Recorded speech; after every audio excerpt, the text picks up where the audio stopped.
We remain steadfast in our commitment in delivering local news that matters, stories that inspire, enriching the lives of Filipinos in the Philippines and across the globe.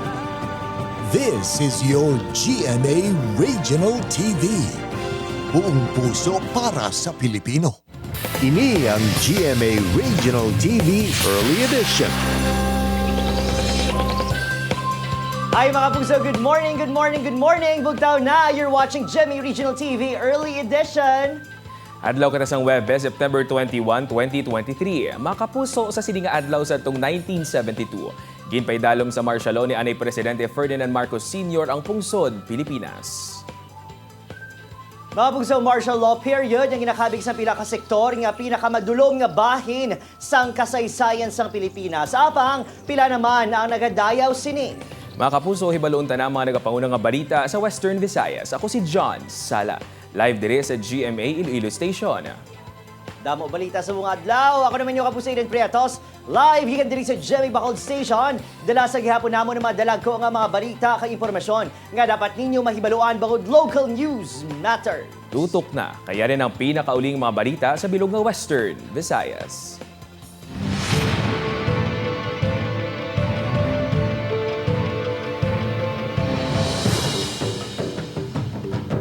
Wow, so good pa lang, may nagpasaway na antes pa ang aktual nga pagboto ginatutukan sa Commission on Elections ang pagpatuman sang pagsunundan sa mga nagapapili nga kandidato santo sa guidelines mga kapuso sa COMELEC ginadumilian ang premature campaigning. Ukon ang pagkampanya antes ang campaign period nga magasugod pa ha sa Oktubre 19, October 19. Pandam sa ahensya subong pa lang, may nasampulan na sila. Wala ginpangalanan ni COMELEC 6 Regional Director Attorney Dennis Auzan kung sino kag diin nagapapili ang nasambit niya kandidato. May mga gina-verify man nga reports ang COMELEC na tuhoy sa pagid nga mga nagapatigayon man sang premature campaigning. Makabig nga premature campaigning ang pagpangampanya sa social media kag pagpatigayon sang mga pamulong-pulong. Sumong adlaw natala naman ang command conference ang COMELEC kaupod ang militar kag kapulisan sa diindiskusyonan ang mga barangay nga natumod bilang election watch list area. Ginapa-explain naton siya nga aara pa na sa media, sa social media ang yagin post. So ginapa-explain naton siya, giving him 3 days to explain. Tapos we'll be forwarding this to the task force and lantawon na sang aton task force makam out sila with the recommendations sa aton baling commission and bank for a possible criminal or electoral case. So, Sa tunga sang pagtaas ang presyo sang nagkalain-lain nga serbisyo kag mga produkto, may good news naman para sa mga konsumidor sang kuryente sa Iloilo City kag sa mga kabanwahanan sa Northern Iloilo. Ginanunsyar sang More Power ang liwat nga pagnubo sang presyo sang ginasupply sini nga kuryente sa residential customers para sa bulan sang Setyembre. Nagikan sa 10 pesos kag 98 sentimos kada kilowatt hour sang Agosto. Ini ang nagpanaog sa 10 pesos kag 71 sentimos kada kilowatt hour sa bunga bulan nga may diferensya nga 27 sentimos. Nag-epekto ang bag-o nga rate sa billing period na nagsugod sang September 18 tubtob October 14. Samtang paagi sa social media post, ginpalayag naman sang Ileco 3 ang pagnubo sang sukot sini sa kuryente. Halin sa 10 pesos kag 84 sentimos kada kilowatt hour sang Agosto, ini ang nagpanaog sa 10 pesos kag 78 sentimos kada kilowatt hour sa bunga bulan o kunoy pagnubo sang 6 sentimos. Wow, sana all ganubo. Samtang mga puso, Coastal Expressway nga magakonekta sang Pulupandan kag masyudad sang Bacolod, Talisay, Pataklad, Victorias, ginaduso nga ipatukod sa Negros Occidental. Project ginalantaw nga mga insolusyon sa trapiko. Yaring balita. Sa tuig 2025 na ginapaabot kung umpisahan ang konstruksyon sang 190 bilyones pesos Panay Guimaras Negros Island Bridges. Kadungan sa pagpatukod sang 32.47 kilometers nga taytay. Ginapaabot sang Regional Development Council nga ipatukod man ang Coastal Expressway nga ginalantaw isa sa mga makapahagan-hagan sang traffic congestion. Tuga bangod sa pagdamo na sa masalakyan gikan sa Panay kag Guimaras. It's a whole coastal stretch, no? Coming from ang na PGN Bridge, no? Dire-diretso na sila, makaagi sila sa coastal, kag hindi na sila mag-uot kung gusto nila ang existing naton nga highway. Ang expressway among mag-aangot sang dalan halin sa Pulupandan, lusot sa Sumag. Padulong sa Banago nga magdiretso sa syudad sang Talisay kag Victorias. Ginalantaw nga magalawi ang konstruksyon sa proyekto sa 7 ka tuig. Handa ng feasibility study sa proyekto apang suno sa isa ka environmentalist, kinahanglan na tunan ang impact sini. Tanan nga may stake in this project, tanan nga maapektuhan, tanan nga madalasa, no? Kinahanglan they have to be engaged kag an honest to goodness assessment has to be conducted. Una naging pamalabagan sang pila ka environment groups ang pagpahamtang sang taytay sa bahin sang Gimaras kag Pulupandan nga kilala nga puluyan sang endangered nga Irrawaddy dolphins. It's very important nga ang mga makandak sila may expertise, and not only expertise but may representation, no? And the academe should really take an active part, no? Magluwa sa national government ang gobyerno sang South Korea ang isa sa mga ginapaabot nga magapondo sa proyekto nga kabahin sang Build program sang Duterte administration kag isa man sa mga priority infra programs sang subong nga administrasyon. Adrian Prietos para sa GMA Regional TV Early Edition.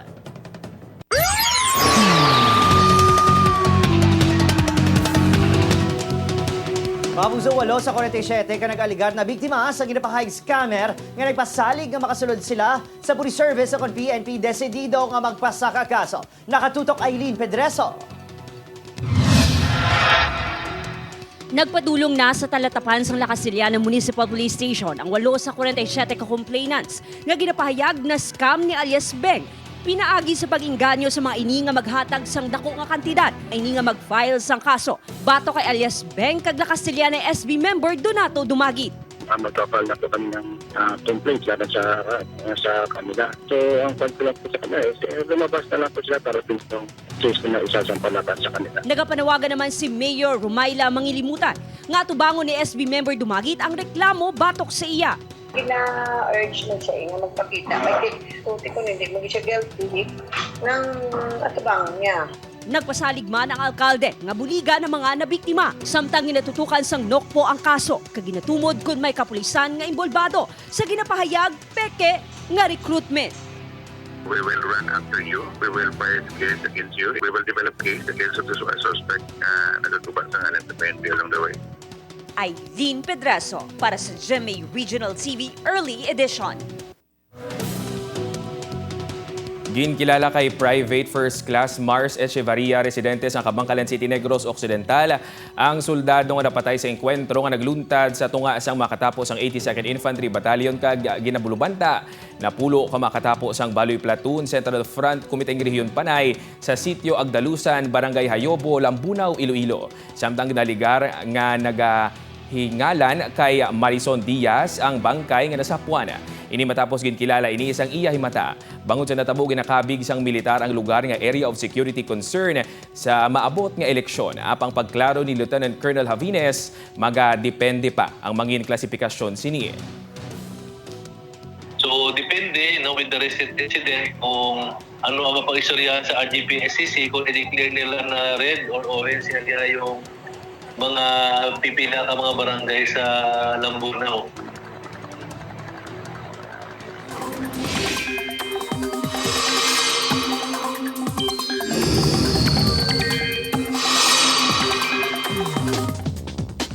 Makapuso, wala sang indikasyon nga magatemprano ang pagsugod sang amihan season suno sa pag-asa.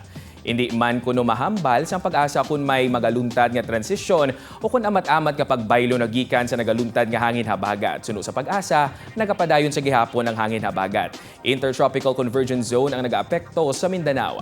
Subong aga lauman ang pag-ulan sa pila kabahin sang Antique kag Negros Occidental base sa rainfall forecast sang Metro Weather. Magkapadayon ini kag manginlapdagon sa Western Visayas karon sa hapon. May pila ka lugar nga maka-eksperyensya sang mabaskog nga pag-ulan gani mangin alerto sa pagbaha o kung landslide.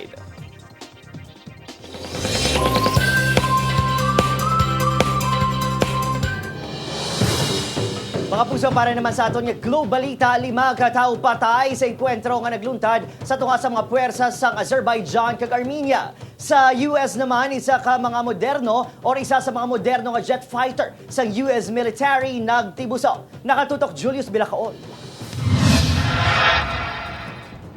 5 katawo ang kumpirmado nga napatay matapos magingkwentrohanay ang mga puwersa sa pungsod Azerbaijan kag Armenia sa Nagorno-Karabakh, isa ka breakaway territory sa Azerbaijan. Ang lugar ang ginasiling nga ginaangkon sa mga ethnic Armenian. Apang ginpanginwala sang gobyerno sini nga may puwersa sila sa among lugar. Magluwas sa nagkalamatay, may 15 man katawo nga nagkalasamaran.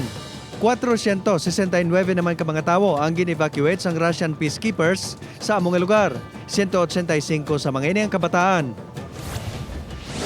Sa bulig sang publiko, natultulan na sang US military ang gintupan sa nagtibusok sini nga F-35 fighter jet nga naaksidente samtang yara sa kahanginan sa South Carolina. Ang pilot sini nakaluwas sa kapahamakan matapos ma-eject ang kaugalingon sini sa aircraft. Una na nga nangayo sang bulig ang US military para matultulan ang eroplano nga ginakabig isa sa pinakamoderno sa bilog nga kalibutan. Isa sa mga kinaiya sini amo nga halos imposible ini nga makitaan sa radar kag madamo ini sa mga sensor. Julius Bilacaol para sa GMA Regional TV, Early Edition.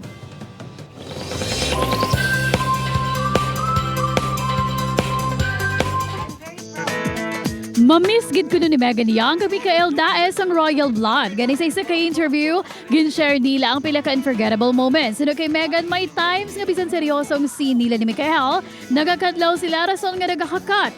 Si Mikael naman, bisan kontrabida ang karakter, deep inside kuno nahamot man sa yourself. Nagpasalamat ang duha sa mga writer, director kag prod team nga nagabugo sa project nga maga-ere na sang finale buwas sa gabi. Mangin masadya ang weekend sa aton mga kapuso pagod malantaw na sa GMA sa October 1 ang pinakabago nga youth-oriented show nga Sparkle You. Magalipot ang istorya sini sa good times kag syempre struggles man sang teenagers kung sa din sure makarelate gid ang young generation. Samtang yari naman ang mga eksena nga hindi mo dapat mamiss sa maging sino ka man. Sa pagpakikita ni Monica kay Tentay, may makatuki bala kung diin na siya subong nagapanago, paano naman malampuwasan ni Cardi nga mga mabot nga problema pinansyal. Ang mga pamahog sila kabuhi, malampuwasan pa bala nila. Inakagiban pa nga maaksyon kakilig ang mga eksena ang bantayan sa maging sino ka man sa GMA Telebabad pagkatapos ang 24 oras. Ang mga dugang nga balita bantayan sa pagbalik sa GMA Regional TV Early Edition. Ini ang GMA Regional TV Early Edition.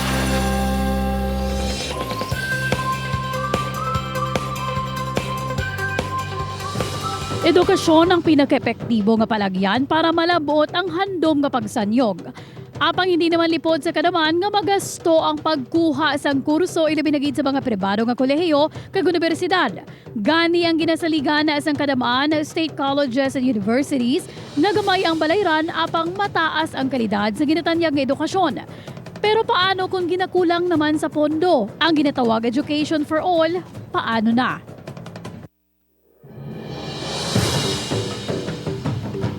Mga puso, hot topic naton this morning, free education for all.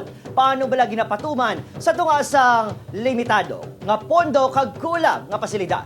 Ini nga aton tutukan sa bungaga. Sa bungaga mga kapuso, maging kaupod naton ang Director for External Affairs Program sang Carlos Hilado Memorial State University Talisay Campus kag sang Kamsu Educational System diri sa probinsya sang Negros Occidental. Agud tutukan kag patpaton isa-isa naton ang sitwasyon sa mga SUCs diri sa pungsod pinaagi sa sitwasyon sang Kamsu. Direct Mr. Roderick Samonte. Sir Samonte, good morning. Welcome to the show. Hi. Good morning, maayong aga, Adrian, kag maayong aga sa inyo tanan, mga kapuso ko, maayong aga, gid.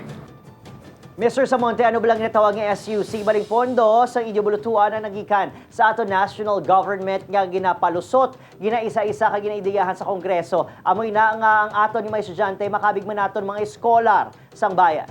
Yes, that's correct. We are basically a government institution, a public university. We get our funds from the state, no? And that's why subong medyo gasinako ang amon mga administrators kay gina-defend ang amon budget dito sa Kongreso, no, para ma-include sa General Appropriations Act. Sir Samonte, una sabi luya gid sa aton mga ginikanan dire no. First, libre, and second, may culture of academic excellence ining Kamsu naton. Apang kasakit nga we can only accommodate as much. Nagapangindi kita eh. Well, amo na medyo challenging nga part, no? Dako nga ginpaligban sa ulo sang tanan nga in charge sa admission process naton kiti kadamo-damo gid sang luyag ng eskwela sa KAMSU for two reasons as you have said, no. Ang libre nga edukasyon, kag of course edukasyon nga di kalidad. No, we assure academic excellence diri sa university, but sadly as we have said, ang mabaton lang namon ang masunod lang sa limit, no. So with that, gintinguan gid sang eskwelahan no, sang university nga ma-entertain ang tanan nga luyag magsulod, but as I've said earlier, ang kada programa, Adrian, may mga certain criteria. Kung malapot mo ng criteria, pwes sulod ka. Sir Samonte, please help me out with your numbers. Plus minus 10,000 ang aton applicants para maging first-year students sa inyong bulutuan. Apang masobra 2,000 lang. Kabos pagani 3,000 ang nabaton across your various campuses. That's correct, Adrian. No? In fact, when we first launched the admission announcement nga bukas na si KAMSU para mag-process admission, my God, doon nagkalabag down ng amon nga online reservation, no? Kamapaset ka sa schedule, kituod nga nagdagsa gid ng application, no? Within the first 2 weeks pa lang sang admission process, sobra na 10,000 ang nag-apply. Yet, ang amon ng kuwaon dira is about 2,000. And to be exact, we have a total of 2,837 students from across our 4 campuses. Sir, I feel the need to ask nga, limitado lang kita. Kabos 3,000 this school year. Palaligban kung ano ang natabo sa wala na baton. Well, kaya wala ng limit nga maset nato. Of course, damo na factors, Adriano. Number 1, ano ba ang priority courses nga hatagan funding ni CHED? Number 2, ang amon nga facilities, classrooms. Kag number 3, of course, ang budget limitation. So, isa ginada ka factor man. No? So, given all of this, we have to set our targets realistically.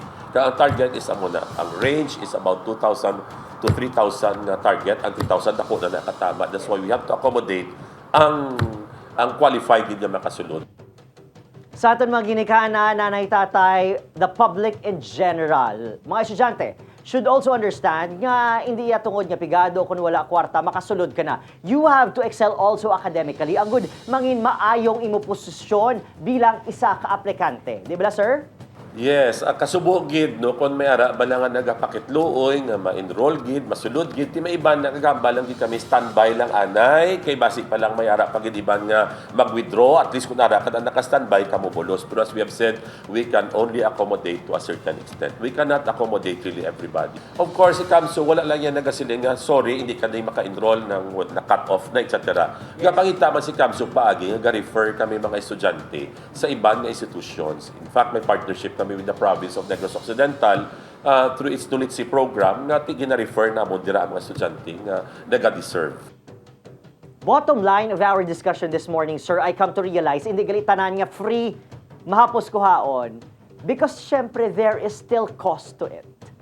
That's correct. That's why mo na gina-emphasize na mo sa estudyante nga it may be free to you because wala ka mo gabayad tuition but there is a cost to it. And that cost has been shouldered by the government, by people who pay taxes to the government. So that's why gina-emphasize na mo sa kabataan ang ilang social responsibility. That to earn this quality education is not a passport to privilege, but rather they have to be held responsible for it.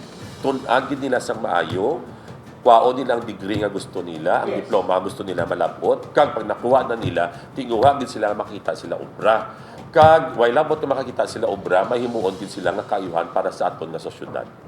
And lastly, what are your aspirations for KAMSU? Say 10 years from now, diin ka mo makalabot. Ang ina nga pamangkot na sabat ginasabon nga vision statement, Adriano. Our vision is to be a leading green institution of higher learning in the global community by 2030. Luyag din siya sang KAMSU nga mangin leading. Pag nagsiling kita leading, ang mga bagay ginaobra din namon ginasunod man sang iban, kag kami magasunod man sang kaayuhan sang iban. Agud nga makabulig si KAMSU sabat sa mga panghangkat sang aton lagi natawag nga UN Sustainable Development Goals. There are 17 SDGs kag dira nakaangkor ang handom ni KAMSU nga paagi sa pag-edukar sa mga pamatan-on naton, natagan ta sila sang kaalam, sang ihibalo agud sila may mahimo para sa buwas damlag nila, hindi lang sa ila pamilya, kundi sa aton community, sa aton society kag sa bilog nga kalibutan. Sir Dick, madawag salamat. Good morning sa daso naman. Salamat gid Adrian kag mayong agaliwat sa inyo tanan mga kapuso. Mga puso duga nga balita ang impormasyon sa pagbalik sa inyo paborito nga programa kunaga, GMA Regional TV Early Edition.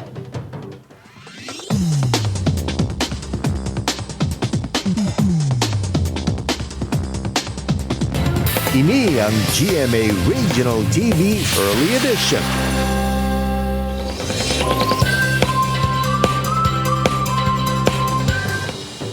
Dugang nga balita paghatag sang permit sa pagpakudal sang propiedad sa Iloilo City, kinahanglan kung taning ay paagi sa validation kag inspeksyon. Suno kay Councilor Sedfrey Cabaluna. Yaring balita ang atong gintutukan.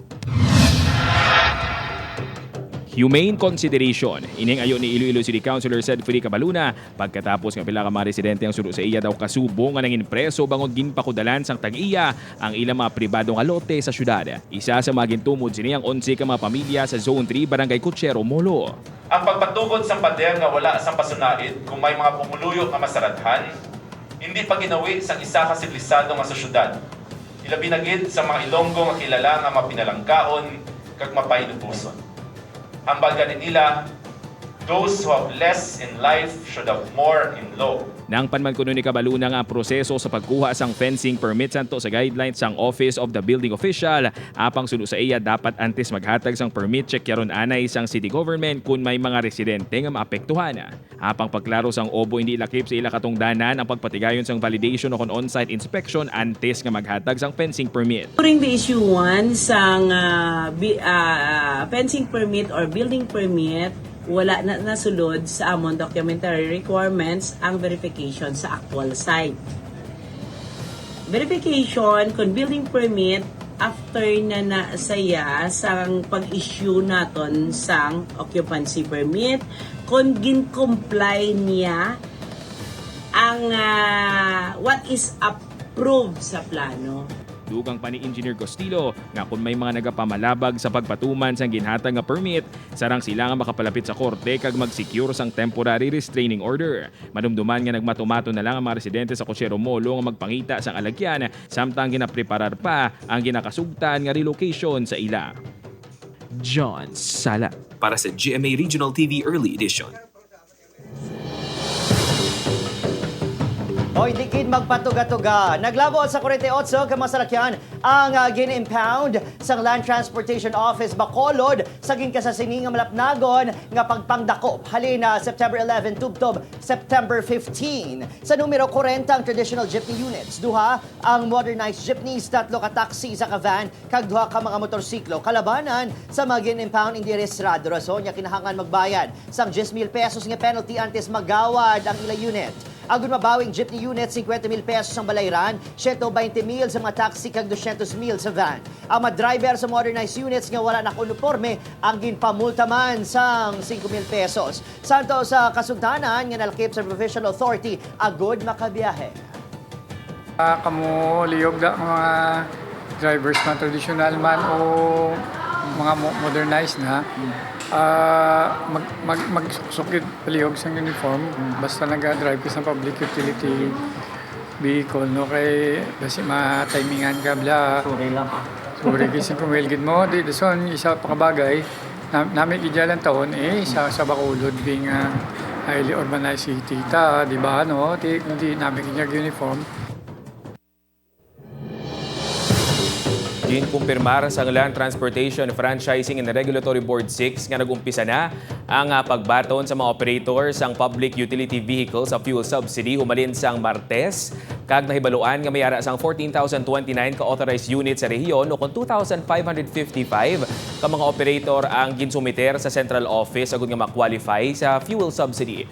Ang iban nga operator ang nagaproseso pa lang sang pantawid pasada cards agud nga makabaton man sang fuel assistance ang ila driver.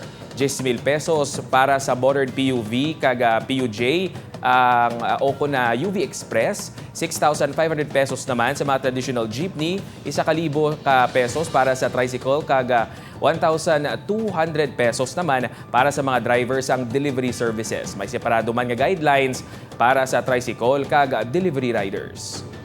And once verified na na-download, they can go directly to the operator and ask for the subsidy. Kay that subsidy is basically, which I have been always reminding everybody, basically for pagbakal ng fuel and nothing else.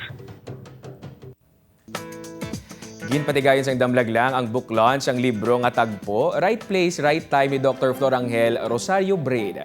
Ang libro nga ginsuguran sulat ni Braid sang October 2022 ang natuhoy sa iya personal kag professional journey. Dili ginatagan pagtamod ang iya nangin parte sa national kag international initiatives kung sa diin wala lang niya nakit-an ang iya kaugalingon sa insakto nga lugar kundi nangin kabahin pa sang mga pagbag-o nga nagluntad. Si Dr. Braid ang isa ka writer, educator, constitutionalist, painter, pioneer kag eksperto sa patag sang komunikasyon kag media, social activist para sa kalinong, pagsanyog kag nation building.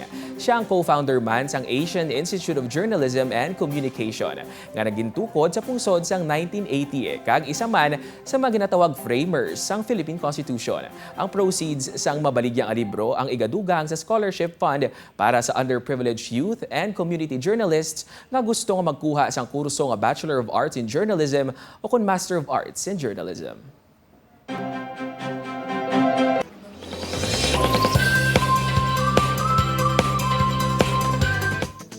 Kapuso, kilala ang Malaya Clan bilang lugar kung saan inahamtang world-class destination ng Boracay Island. Apang magluwas sa Bora, madamo pa sa lugar nga pwede bisitahan. Sa Banwa, isa sa mga inima kapuso ang Nagata Falls nga nahamtang sa malayo nga bahin sang barangay na Baoy nga sigurado type gid sang mga mahilig sa adventure. Ang hiking padulong sa Busay nagalabot sang ginabulubanta 5 tubtob 6 ka oras apang sigurado nga ang kakapoy ang baliwala sa tion nga imo na makitaan ang kabugusan nga Nagata Falls kag ikaw man ang makasalom sa matinaw kag mabugnaw sini nga tubig. Panumdum lang sa atong makapuso maghalong gid sa pagpanglakaton para maging memorable ang eksperyensya.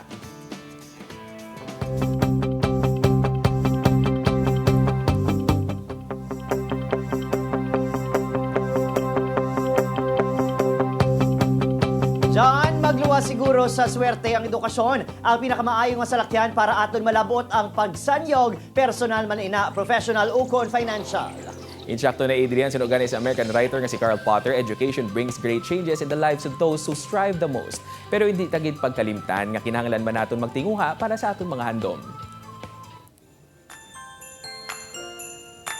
95 days ago na lang, Pasko na. Madaming salamat sa pagtutok sa GMA Regional TV Early Edition. Kita na kita halin Lunes to Biyernes. May menu man aton nga episode sa www.gmaregionaltv.com para mag-subscribe sa aton official YouTube channel, GMA Regional TV. Ako si John Sala. Ano man yung kapusay del Priatos, bugo sa puwersa para sa mas dako nga misyon. Kag mas masangkad nga pagserbisyo sa pungso.